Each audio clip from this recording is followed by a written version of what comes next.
Watch this topic in Hindi. Skip the video to 2 minutes and 24 seconds. Hello everyone. Welcome to another episode of Legal Update. Today's topic of discussion is written statement under CPC. First, let us see why is it in the news. In the recent case of Kartik Mohan Prasad versus State of Maharashtra, the Supreme Court ruled that if a party loses the right to file a written statement, they cannot present their case indirectly through evidence or written submission. Let's look at the background of the case. This case involves a consumer dispute where the defendant lost the right to file a written statement. The defendant cross-examined the witness and produced documentary evidence without presenting his case. The defendant could only argue legal points, including admissibility issues and procedural lapses. The Supreme Court did not interfere with the NCDRC's decision, and the appellant's challenge to the NCDRC, allowing the defendant to file a written statement, was deemed irrelevant. The court observation was as follows. The bench comprising Justice C.T. Ravi Kumar and Justice Sanjay Kumar ruled that if the right to file a written submission is forfeited, the defendant can still participate in the proceedings and cross-examine the witnesses. Let's know more about written statement under Order 8 of the Civil Procedure Code.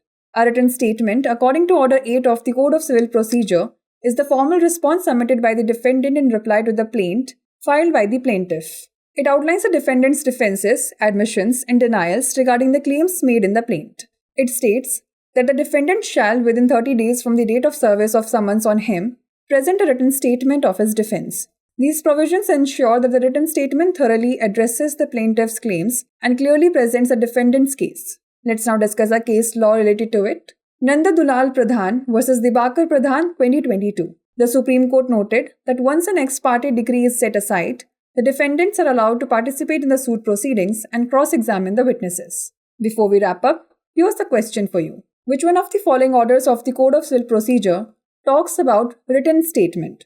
Order 5, Order 6, Order 7, or Order 8? Send the answer to this question in the comment section. Like, share and subscribe for more such content.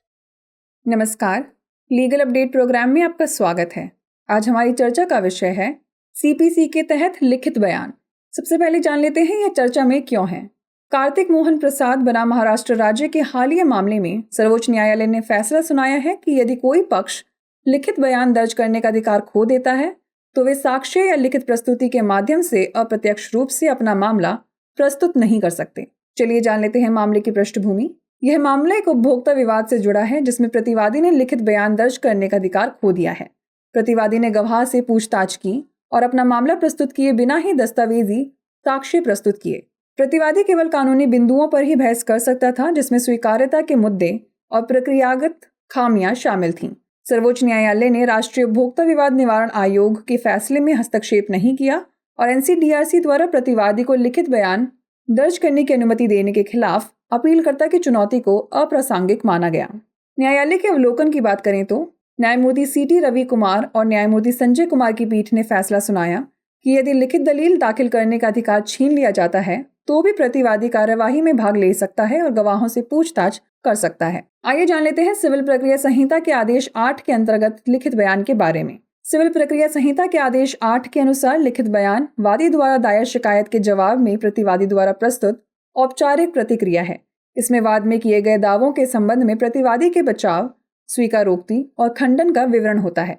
इसमें कहा गया है कि प्रतिवादी को उस पर समन के आदेश की तारीख से 30 दिन के भीतर अपने बचाव में लिखित बयान प्रस्तुत करना होगा। ये प्रावधान यह सुनिश्चित करते हैं कि लिखित बयान वादी के दावों को पूरी तरह से संबोधित करता है और प्रतिवादी के मामले को स्पष्ट रूप से प्रस्तुत करता है। चलिए जान लेते हैं इससे जुड़े एक निर्णय विधि के बारे में। नंदा दुलाल प्रधान बनाम दिबाकर प्रधान 2022। सर्वोच्च न्यायालय ने कहा कि एक बार एक पक्षीय डिक्री को रद्द कर दिए जाने के बाद प्रतिवादियों को मुकदमे की कार्यवाही में भाग लेने और गवाहों से पूछताछ करने की अनुमति मिल जाती है। आइए अब नोट कर लेते हैं अभ्यास प्रश्न। सिविल प्रक्रिया संहिता के निम्नलिखित आदेशों में से कौन सा लिखित बयान के बारे में बात करता है? आदेश 5, आदेश 6, आदेश 7 या आदेश 8? इसका उत्तर हमें कमेंट सेक्शन में जरूर भेजिएगा। ऐसी और वीडियोस देखने के लिए लाइक, शेयर और सब्सक्राइब करना ना भूलें। धन्यवाद।